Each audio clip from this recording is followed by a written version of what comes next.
Good morning बच्चों, कैसे हैं आप लोग? अच्छे हो? पढ़ाई कर रहे हो? चलो अच्छी बात है। चलिए आज हम पढ़ेंगे बेटा अपना नेक्स्ट चैप्टर ठेस। ठीक, थर्ड चैप्टर है अपना। 2 चैप्टर अपने कंप्लीट हो गए हैं। उम्मीद करती हूँ आप नोट्स जो मैं भेज रही हूँ आप उसे लिखते जा रहे हैं, बनाते जा रहे हैं। इसके जो कहानीकार हैं वो हैं फणीश्वर नाथ रेणु। इतना लंबा चौड़ा नाम यदि आपसे न बने तो आप रेणु भी लिख सकते हैं। ठीक है। ठेस जो है एक कहानी है, यानी हमारी ये हो गई विधा। ठीक, और इस ठेस कहानी के कहानीकार कौन है? रेणु। ये हो गए बेटा आपके 2 ऑब्जेक्टिव। ठीक, ठेस हमारी पाठ्य पुस्तक में जो हमारा लेसन है ठेस, वो कौन सी विधा से लिया गया है? कहानी विधा से लिया गया है। और इस कहानी के कहानीकार कौन है? तो रेणु। क्लियर? ये अपने आप ऑब्जेक्टिव बना लेंगे आप। ठेस का मीनिंग क्या है? चोट लगना कह सकते हैं हम, बुरा लगना कह सकते हैं हम, आघात लगना कह सकते हैं। ठीक, लेकिन कहाँ? मन में चोट लगना। क्लियर है? ठेस चूंकि मन में मतलब हृदय में लगती है, यानी कोई ऐसा व्यक्ति होगा जो बहुत अच्छे काम करता होगा, उसके काम में किसी भी प्रकार की कोई कमी नहीं रहती होगी, लेकिन हर व्यक्ति को देखने का 2 नजरिया होता है। एक व्यक्ति जो है वो उसे अच्छी नज़र से देखेगा, अच्छे उसके काम की सराहना करेगा, और जो दूसरा व्यक्ति है वो उसके काम में कोई ना कोई नुस्ख जरूर निकालेगा। यहाँ पर एक हम ऐसे ग्रामीण कलाकार की बात करेंगे, मैं उसका नाम अभी आपको नहीं बताऊंगी। ठीक है, एक ऐसे ग्रामीण कलाकार की बात कर रहे हैं। कलाकार मतलब वो किसी न किसी कला में माहिर है। मैं आपको ये भी नहीं बता रही हूँ कि वो किस कला में माहिर है, किसी न किसी कला में वो माहिर है। कोई ना कोई ऐसी चीजें बनाता है वो कि गांव में उसके अतिरिक्त ऐसी चीजें और कोई भी नहीं बनाता। ठीक है, इस व्यक्ति को कुछ लोगों के द्वारा कुछ ऐसा कह दिया जाता है कि उसके स्वाभिमान को ठेस लगती है। ठीक, स्वाभिमानी व्यक्ति है ये जो ग्रामीण कलाकार है, ये स्वाभिमानी व्यक्ति है। किसी व्यक्ति के द्वारा कुछ ऐसे वाक्य या कुछ ऐसे कथन उसे कह दिए जाते हैं कि उसके स्वाभिमान को ठेस लगती है और वह उस काम को छोड़कर चला जाता है। क्लियर? आगे देखें। सबसे पहले आप ऑब्जेक्टिव अंडरलाइन कीजिए। आपने यहाँ पे 2 क्वेश्चन बना लिए हो बेटा।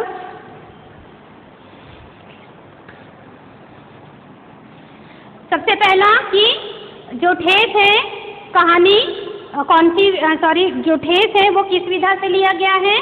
कहानी विधा से लिया गया है। और इसके कहानीकार कौन है? फणीश्वर नाथ रेणु। ये 2 क्वेश्चन आपने नोट कर लिए। तीसरा क्वेश्चन देखिए, इनका जन्म सबसे महत्वपूर्ण क्वेश्चन हो गया ये। इनका जो जन्म है अंडरलाइन कर लो, बिहार के पूर्णिया जिले के बिहार के पूर्णिया जिले के औराही हिंगना में 1921। ठीक है, अंडरलाइन कर लिए। इसके बाद फणीश्वर नाथ रेणु जो हैं ये महात्मा गांधी के समय के हैं। महात्मा गांधी जिन्होंने स्वतंत्रता आंदोलन में महत्वपूर्ण योगदान दिया था। यशपाल नाम सुने हैं आपने, सुभद्रा कुमारी चौहान नाम सुने हैं, माखनलाल चतुर्वेदी, रामधारी सिंह दिनकर। ठीक है, उन्हीं में से एक है फणीश्वर नाथ रेणु। इन्होंने भी गांधी जी के साथ भारत छोड़ो आंदोलन में भाग लिया था। और ये भारत छोड़ो आंदोलन कब हुआ था? 1942। ठीक, तो आप इसका एक ऑब्जेक्टिव बना लेंगे बेटा। फणीश्वर नाथ रेणु 1942 में भारत छोड़ो आंदोलन में सक्रिय रूप से भाग लिए थे। ठीक है, नेक्स्ट क्वेश्चन है, इन्हें पद्मश्री सम्मान से सम्मानित किया गया था, इसे अंडरलाइन कर लेना। कौन सा सम्मान? पद्मश्री। क्लियर? अब बात आती है इनकी रचनाओं की। यहाँ पर हम मृत्यु पे फिर ज्यादा फोकस नहीं करेंगे बेटा। रचनाएं, बहुत सारी रचनाएं दी हैं इनकी, लेकिन मैं जो बता रही हूँ आप उन्हीं को अंडरलाइन करना। ठुमरी,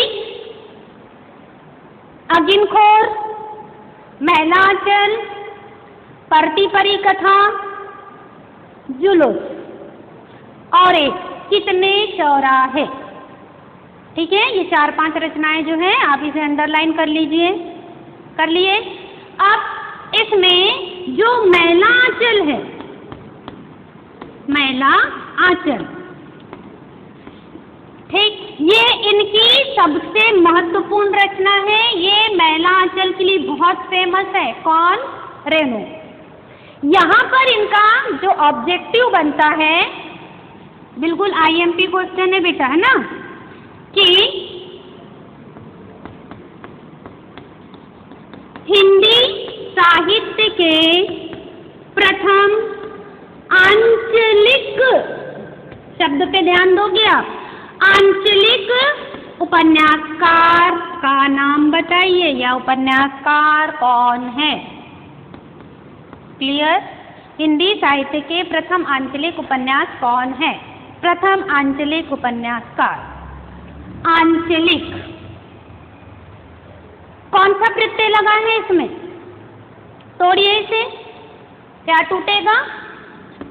अंचल धन इक मिलके हुआ आंचलिक। क्लियर? कौन सा प्रत्यय लग गया बेटा? इक, और मूल शब्द क्या निकल गया? अंचल। अंचल का मीनिंग क्या हुआ? क्षेत्र विशेष। ठीक है, अब ये क्षेत्र कैसा?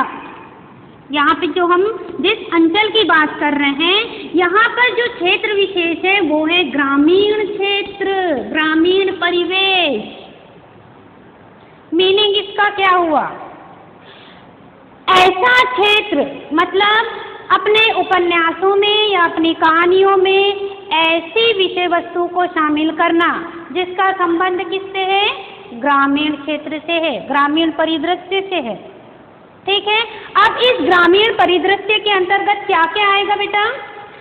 ग्रामीण क्षेत्र में बोली जाने वाली बोली, भाषा, खान पान, उठना बैठना, चलना फिरना, वहाँ की संस्कृति, वहाँ की धार्मिक भावना, वहाँ की राजनीति, ये सारी चीजें जो एक ग्रामीण परिवेश में प्रचलित है वही आती है आंचलिक के अंतर्गत। एक चीज और याद रखना है यहाँ पे कि ग्रामीण क्षेत्र में जैसे कि हमने देखे कि हमने खान पान, रहन सहन, उनकी शैली, उनका रहने का तरीका, बोलचाल, सब चीज ग्रामीण क्षेत्र का होगा। इसके साथ ही साथ हमारे जो पात्र हैं उनके नाम भी आपको पूरे ग्रामीण मिलेंगे, जैसे गांव में जिस प्रकार के नाम रखे जाते हैं, और उनकी भाषा, उनका व्यवहार भी वहाँ पर उसी प्रकार से प्रयोग में आएगा। तो यही क्या कहलाता है? आंचलिक। ठीक है, हिंदी साहित्य के प्रथम आंचलिक उपन्यासकार कौन है? फणीश्वर नाथ रेणु। ठीक, अब दूसरा क्वेश्चन कि इनका प्रथम आंचलिक उपन्यास कौन सा है? प्रथम आंचलिक उपन्यास कौन सा है? तो कौन सा हुआ? मैला आंचल। क्लियर? या इन दोनों क्वेश्चन को आप क्लियर करोगे, बिल्कुल आईएमपी क्वेश्चन है ये। हिंदी साहित्य के प्रथम आंचलिक उपन्यासकार कौन है और उनकी प्रथम आंचलिक उपन्यास का नाम क्या है? मैला आंचल। यहाँ पर आपके लिए एक क्वेश्चन है, आप मुझे कमेंट बॉक्स पर लिख कर देंगे कि फणीश्वर नाथ रेणु को मैला आंचल के लिए कौन सा पुरस्कार मिला था। यहाँ पर मैं एक क्लू आपको दे दूं बेटा कि मैला आंचल जो है इस पर एक मूवी, एक फिल्म भी बन चुकी है। ठीक, तो क्या क्वेश्चन है आपका कि फणीश्वर नाथ रेणु द्वारा रचित मैला आंचल उपन्यास पर इन्हें कौन सा पुरस्कार दिया गया है? ठीक है, सरकार के द्वारा इन्हें कौन से पुरस्कार से सम्मानित किया गया है? ठीक, ये 3-4 क्वेश्चन है, बाकी क्वेश्चन अपने को चैप्टर के अंदर मिलेंगे तो इसे हम बाद में देखेंगे। हाँ, एक और इनकी रचना याद रखना है आपको, परती परिकथा। ये भी पूरी तरह से ग्रामीण परिवेश पर ही आधारित है। जैसा आपको मैला आंचल मिलेगा का परिदृश्य मिलेगा वैसी में, लेकिन मैला आंचल में पाकिस्तान और हिंदुस्तान के जब बंटवारा होता है और बंटवारे के समय जो स्थिति निर्मित होती है, कैसी स्थिति सोच के देखो, भयानक स्थिति, क्योंकि लोगों के पास न खाने का था, न पीने का था, न पहनने का था, न रहने का था। शरणार्थी समस्या कह सकते हैं, मतलब उन्हें रहने की भी इतनी ज़्यादा समस्या आ रही थी कि जो कुछ लोग अपनी जान बचाकर कुछ पाकिस्तान जा रहे थे तो कुछ हिंदुस्तान आ रहे थे, पूरी तरह से बंटवारा हो चुका था, एक इधर एक उधर। ऐसे समय में जो अत्याचार इन लोगों पर, खासकर हम भारतीयों पर जो अत्याचार किए गए, उसका बड़ा ही दुखंत वर्णन आपको इस मैला आंचल में मिलेगा। आप चाहें अगर ये पुस्तक या अगर ये उपन्यास आपको कहीं मिल जाए तो बेटा इसे ज़रूर पढ़िएगा, ठीक है। और ये हो गए आपके ऑब्जेक्टिव हो गए। केंद्रीय भाव देख लीजिए अभी से। कहानी कलाकार के स्वाभिमान पर केंद्रित है, कलाकार के स्वाभिमान पर। क्लियर? मतलब उस कहानी में कोई ऐसा व्यक्ति है जो क्या है, कलाकार है, और ये पूरी जो कहानी है इस कलाकार के स्वाभिमान पर निर्मित है। अब आखिर ये कलाकार कौन है? ठीक है, तो आगे है केंद्रीय भाव में देखिए, ये गांव का जो कलाकार है सिरचन, क्या नाम है इसका? सिरचन। आपको पात्र के नाम बेटा अच्छे से याद रखने, ठीक है। ग्रामीण कलाकार जो है सिरचन, ये बहुत ही सुंदर शीतल पाटी बनाता है। शीतल पाटी नहीं पता ना क्या है, जिसे आप साधारण सी भाषा में कहते हैं चटाई। क्लियर है? गांव का सिरचन बहुत ही सुंदर शीतल पाटी बनाता है, जिसे हम क्या कहते हैं, चटाई, शीतल पाटी। प्रारंभ यानी पहले के समय में क्या होता था बेटा कि हाथ से कारीगरी की जाती थी ना, बहुत सारी जो वस्तुएं हैं बैठने के लिए, जो टोकनियाँ जो आज बांस की बनी होती है, पहले कागज वगैरह की, या जो यूज़ की नहीं होती थी वस्तुएं, उसे गलाकर टोकरी का रूप देकर उसे सुंदर सी उसे सजावट दी जाती थी। इस प्रकार की चीज़ों का प्रयोग किया जाता था। चटाई जो है मतलब शीतल पाटी, ये भी घास फूस से या बाँस की तीलियों से बनाई जाती थी। बाँस की तीली मतलब बाँस को बारीक बारीक लकड़ियों में बांट लेते थे, फिर उसके टुकड़े करके उसे धागों से गूंथ कर बनाया जाता था। आज हम देखते हैं कि प्लास्टिक की चटाई का प्रयोग किया जाता है, ठीक है। और उस शीतल पाटी में भी अलग अलग प्रकार से कारीगरी की जाती थी, उसे सजाया जाता था, उसे रंगीन बनाया जाता था, अनेक तरह के रंगों का उसमें प्रयोग किया जाता था, ठीक है। तो सिरचन जो है वो शीतल पाटी बनाता था, जिसे हम क्या कहते हैं, चटाई। शीतल पाटी, सिरचन।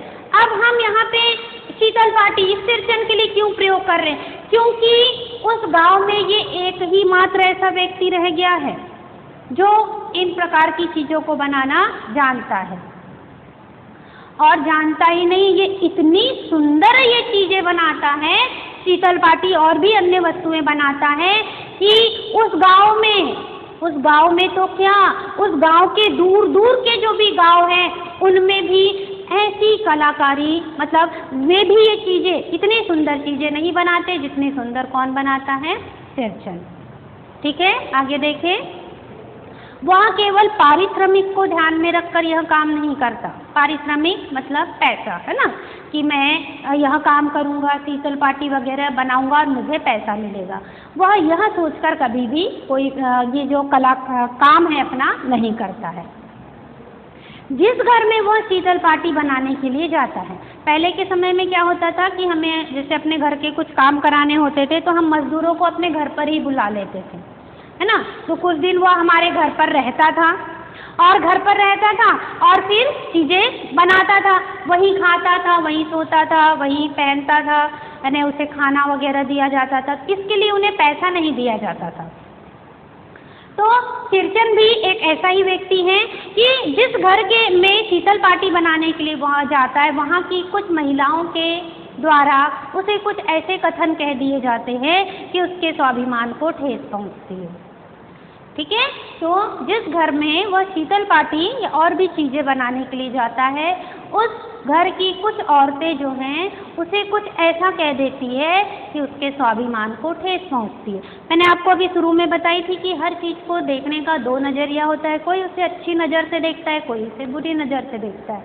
तो जिस घर में वो शीतल पाटी बनाने के लिए गया हुआ है, कुछ लोग तो इसे बहुत पसंद करते हैं, लेकिन कुछ लोग जो हैं उनको ये फूटी आँख नहीं भाता है, तो हमेशा उसे तिरचन को जो है कुछ ना कुछ कहते रहते हैं। तो जब उसे उस घर की कुछ स्त्रियां कुछ ऐसे कथन कह देती है कि उसके स्वाभिमान को ठेस पहुंचती है, तो वह अपना काम अधूरा छोड़कर वहाँ से चला जाता है, मुड़कर भी नहीं देखता। लेकिन जिस घर में वह गया है शीतल पाटी वगैरह बनाने के लिए, तो किसके लिए? उस घर में एक लड़की है। पूरी जो कहानी है बेटा लेखक के द्वारा बताई जा रही है, ठीक है। उस घर में यानी लेखक की बहन है जिसका नाम है मानू, बहन है ये लेखक की, ठीक है। मानू की विदाई होने वाली रहती है। विदाई यानी पहले क्या होता था, छोटी उम्र में ही विवाह हो जाता था, लेकिन उसकी जो विदाई है वो बहुत दिन मतलब उसके थोड़ा समझदार होने या बड़े होने पर होती थी।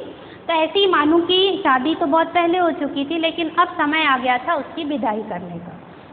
पहले क्या होता था कि जब लड़कियों की, पहले के ज़माने में लड़कियों की जब विदाई की जाती थी तो घर से तो उसे कुछ न कुछ दिया जाता था, दहेज वहेज कपड़े लत्ते तो दिए जाते थे। साथ ही साथ वह जो लड़की है अपने मायके से कुछ हाथ की बनी हुई कारीगरी मतलब कुछ वस्तुएं जो है अपने साथ जरूर बनाकर ले जाती थी। आपने अगर आपके घर में दादी दादा नाना नानी होंगे तो आपने देखे होंगे उनका संदूक होता है ना। अब तो ज़्यादातर अलमारियों का प्रयोग होता है, पहले के समय में लकड़ी का बना हुआ संदूक आता था। तो आप उसमें ज़रूर देखना आपको कुछ ऐसी चीज़ें मिलेगी जो आज देखना दुर्लभ है, मतलब आज वे हमें दिखाई नहीं देती। आज आप दुकान भी चले जाओ, कोई मार्केट भी चले जाओ तो वो वस्तुएं आपको दिखाई नहीं देगी जो आपके नाना नानी दादा दादी के पास मतलब नानी और दादी के पास दिखाई देगी। क्या होगी वो चीज़ें, कभी आप खोज के देखना भला या पूछ के देखना, है ना। किसी ने देखा होगा जनरली अभी कभी कभी उसका प्रयोग हो जाता है हवा करने के लिए। एक पंखे के समान एक वस्तु होती है जो धागे की बनी हुई होती है, उससे पंखा किया जाता है। आपने टीवी वगैरह में देखे होंगे खाट पर पहले के समय में जो आदमी लोग खाना खाने बैठते थे और उनकी पत्नियां खाना परोसती थी और ऐसे हवा करती थी, देखे आपने। बस उसी प्रकार की कुछ चीज़ें, धागे को गूंथ कर थैला बनाया जाता था, कपड़े से कुछ ऐसी पोटली टाइप बनाई जाती थी, कागज या कुछ अनयूजफुल जो वस्तुएं होती थी उन्हें सड़ाकर उन्हें गलाकर टोकरियाँ बनाई जाती थी, फिर उस पर कारीगरी की जाती थी, उसे रंगों से सजाया जाता था। इस प्रकार की और घर की सजावट की भी कुछ चीज़ें होती थी, जैसे आपने देखे होंगे घर में पर्दे जो लगे होते हैं, पर्दे के ऊपर एक ऊन या धागे से गूंथा हुआ ऐसा कुछ बनाया जाता है। इस प्रकार की जो कारीगरी है पहले के समय में हुआ करती थी। आज तो इसका रूप पूरी तरह से बदल चुका है। तो मानू को भी अपने साथ ये चीज़ें ले जानी थी, कहाँ, अपने ससुराल। और तिरचन भी तो क्यों आया था, इसी मानू के लिए ये सारी चीज़ें बनाने के लिए आया था। और ये मानू जो है, तिरचन जो है उसको अपनी बिटिया मानता है, अपनी बेटी मानता है।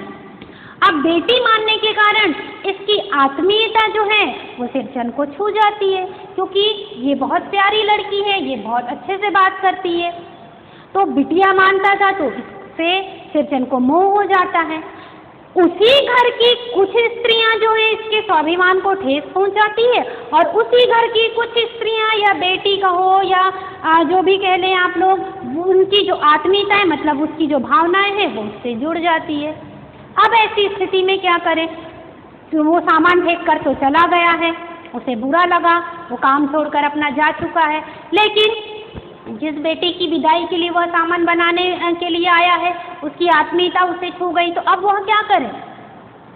तो वो क्या करता है, जब इस मानू की विदाई होती है तो ये स्टेशन तक दौड़ते जाता है, और स्टेशन पर जाकर उसके सिरचन के घर में जो पहले से जो ये शीतल पाटी वगैरह बनी हुई रखी हुई होती है वो अपनी तरफ से उसे उपहार स्वरूप प्रदान करता है, ताकि वह ससुराल जाकर सबको दिखाए कि मैंने ये चीजें लाई हैं। ठीक है, तो वो क्या करता है कि स्टेशन पहुंचकर अपने हाथों से बनी हुई शीतल पाटी, चिक, आसनी, ये सारी जो चीजें हैं उसे उपहार स्वरूप प्रदान करता है। कहानी में सिरचन का जो चरित्र है वो ग्रामीण कलाकार के आत्मगौरव को प्रकट करता है। हम यहाँ पे पूरी जब कहानी पढ़ेंगे तो आपको खुद ही ऐसा लगेगा कि ये जो पूरा परिवेश है ये ग्रामीण परिवेश है, और साथ ही साथ लेखक ने आज के समय में गाँवों में इस प्रकार की कलाओं के समापन पर भी चिंता व्यक्त की है, क्योंकि आज शहर में तो शहर, गाँव में भी इस प्रकार की कलाकारी शायद ही कोई करता दिखे, तो इस पर लेखक ने गहरी चिंता भी प्रकट की है। क्लियर है बेटा? कहानी आपको थोड़ी बहुत समझ आ गई होगी। चले अपने कहानी की तरफ, चैप्टर की तरफ। ठीक, खेती बाड़ी के काम में गांव के किसान, ठीक, खेती बाड़ी का काम जब होता है गांव में तो गांव के जो किसान हैं वो सिरचन को बुलाने कभी नहीं जाते।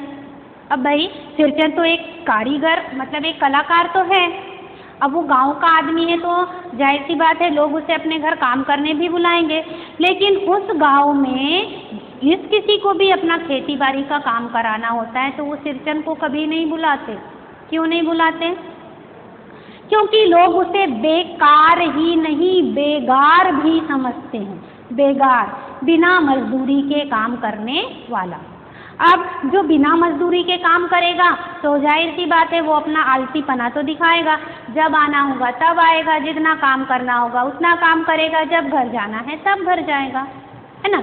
तो इसलिए कोई भी सिरचन को बुलाने के लिए नहीं जाता। खलिहान की मजदूरी के लिए कोई भी उसे बुलाने नहीं जाता। क्या होगा उसे बुलाकर? लेखक कह रहे हैं, पूरी कहानी कौन सुना रहा है हमें? लेखक। लेखक क्या कह रहे? क्या होगा उसे बुलाकर? जब तक उस खेत में आए हुए जो बाकी जो दूसरे मजदूर है वो उस खेत का 1/3 काम कर चुके होंगे, 1/3 काम खत्म कर चुके होंगे, तब कहीं सिरचन दादा, ठीक है, तब कहीं सिरचन दादा हाथ में खुरपी लिए हुए, खुरपी औजार यानी खेत खलिहान में जो औजार काम आते हैं, तो उस औजार मतलब खुरपी को हिलाता हुआ पगडंडियों पर धीरे धीरे पांव रखता हुआ दिखाई देगा। पगडंडी कच्चा रास्ता, ठीक है। इसका अर्थ क्या हुआ कि जब खेत के दूसरे मजदूर खेत का 1/3 काम खत्म कर चुके होंगे तब कहीं सिरचन दादा जो है खेत पे आते हुए दिखाई देंगे। इसलिए सिरचन को बुलाने कोई नहीं जाता। हाँ, बिना मजदूरी के मतलब बिना पैसे के यदि काम कराना है तो बात कुछ और है, लेकिन पैसा देकर इस प्रकार का काम उससे कोई भी नहीं कराना चाहता। क्लियर? आगे बढ़े। आज यानी आज के समय में सिरचन को लोग मुफ्तखोर, ठीक, कामचोर या चतोर कह ले। आज के समय में सिरचन को गांव के लोग क्या क्या कहते हैं बेटा? कामचोर, मुफ्तखोर यानी मुफ्त की खाने वाला, और चतुर मतलब खाने में उसे कैसा होना? बड़ा चिकना चुपड़ा खाने को होना, तेल की तली हुई चीज़ें, दही बड़ा, खट्टी चीज़ें, मिठाई, मलाई, दूध, ये सारी चीज़ें दे दो उसे खाने के लिए, बिल्कुल धूम धूम हिलाता हुआ दौड़ता चला आता है। तो इसलिए तो जो गांव के लोग हैं इसे क्या कहते हैं? कामचोर, मुफ्तखोर और चतुर। लेकिन एक समय था, आज के समय में लोग उसे इस प्रकार से कह रहे, लेकिन एक समय ऐसा भी था जब उसकी मढ़ैया के पास, मढ़ैया मतलब उसके गांव उसके घर के जस्ट सामने ऐसे मट्टी के ऐसे टीले टाइप बने होते हैं ना, वहाँ पर, ठीक है, उसकी मढ़ैया में बड़े बड़े लोगों की सवारियाँ आकर बंधती थी। बड़े बड़े लोगों की सवारियाँ मतलब बड़े बड़े लोग बहुत दूर दूर के गांव से उसे बुलाने के लिए आते थे। क्यों बुलाने आते थे? उसकी कारीगरी के कारण, ठीक है। और उसे लोग पूछते ही नहीं, उसकी खुशामद भी करते थे। दूर दूर के लोग उसे जानते थे, उसे अपने घर पर बुलाने के लिए उसकी खुशामद भी करते थे। और क्या कहते थे खुशामद करके? अरे सिरचन भाई, अब एक तुम ही तो हो जिसके हाथ में रह गई है ये कारीगरी। मतलब उस पूरे गांव में सिर्फ तुम एक ही व्यक्ति तो हो जो इस प्रकार का कार्य करते हैं, बाकी लोगों को तो यह काम आता ही नहीं है। और आगे क्या कहते हैं वो? एक दिन भी समय निकाल कर चलो, लेकिन मेरे घर तुम चलो। और आगे कहते थे कि कल ही बड़े भैया की चिट्ठी आई है शहर से, कल ही बड़े भैया की चिट्ठी आई है शहर से, और उन्होंने क्या बोला है कि एक जोड़ी शीतल पाटी या चिक बनवा कर भेज दो। किसके हाथ की बनी हुई? सिरचन के हाथ की बनी हुई चिक। हमने एक शब्द देख चुके हैं, शीतल पाटी, चिक, मीनिंग ये खाने वाला चिक नहीं है बेटा, हाँ, पर्दा। पर्दा जो बांस की तिलियों से बना हुआ है, बांस की तिलियों को गूंथ कर बनाए हमने पर्दा। पहले के समय में क्या होता था? कपड़े के पर्दे का प्रयोग किया जाता था। आज के समय में क्या होता है? कपड़े के पर्दे का प्रयोग किया जाता है। लेकिन पहले के समय में जो घर के जो पर्दे भी बनाए जाते थे वो बांस की तिलियों को धागे से गूंथ कर बनाया जाता था। तो चिक यानी पर्दा। मुझे याद है, कौन कह रहा है? लेखक। मुझे याद है मेरी माँ जब भी सिरचन को बुलाने के लिए मुझसे कहती थी कि जा जरा सिरचन को तो बुला ले आ, तो मैं उससे पहले ही पूछ लेता था कि आज भोग क्या लगेगा। भोग, भोग का मीनिंग क्या होता है? प्रसाद। और प्रसाद ईश्वर के लिए प्रयोग किया जाता है। लेकिन हम यहाँ किसके लिए कर रहे हैं बेटा? सिरचन के लिए। क्यों? सिरचन क्योंकि काम का कारीगर है, तो इसको लोग क्या कहते हैं? चतुर। इसका मतलब है कि भोग यानी उसे खाने में जितना आप अच्छा दोगे वह दुम हिलाता हुआ दौड़ता हुआ आएगा, और खाने में जितनी चिकनाई होगी उतनी ही चिकनाई उसके काम में भी होगी, मतलब उतना ही सुंदर वह चीजें बना कर देगा। तो लेखक कहते हैं कि जब भी माँ मुझे बोलती है कि जा जरा सिरचन को बुला ले आ, तो मैं पहले ही पूछ लेता हूँ कि आज उसे भोग क्या लगेगा। ठीक है, आगे देखो। गांव टोली के पंचानंद चौधरी के छोटे बेटे को ही सिरचन ने मेरे सामने बेपानी कर दिया था। बेपानी मतलब बेइज्जत करना। किसे? गांव के पंचानंद चौधरी के छोटे बेटे को। क्या कहा उसको? तो उसने ऐसा कि बेइज्जत हो गया कि तुम्हारी पत्नी तो नाखूनों से खाट कर तरकारी परोसती है। तरकारी का मीनिंग सब्जी। नाखूनों से, चम्मच नहीं, चम्मच की जगह काहे का प्रयोग करती है वो? नाखूनों का। लंबे लंबे से नाखून होंगे तो उसे देखकर उसने तुरंत बोल दिया कि तुम्हारी पत्नी तो नाखूनों से खाट कर तरकारी परोसती है, और इमली का रस डालकर कढ़ी तो मेरी घरवाली बनाती है। तो एक तरफ वो पंचानंद चौधरी है उसके छोटे बेटे की पत्नी की बुराई कर दिया, और दूसरी तरफ अपनी पत्नी की बढ़ाई कर दिया। तो चुपचाप रहेगा क्या? चुपचाप सुनेगा क्या? नहीं। तो इस प्रकार से वो किसी को भी बोलने में कभी पीछे नहीं हटता था। इसलिए सिरचन को बुलाने से पहले मैं माँ से पहले ही पूछ लेता हूँ कि आज उसे भोग क्या लगेगा। ठीक है, इसके बाद बेटा हम अगले वीडियो में पढ़ेंगे। ठीक, आगे की कहानी आगे। धन्यवाद।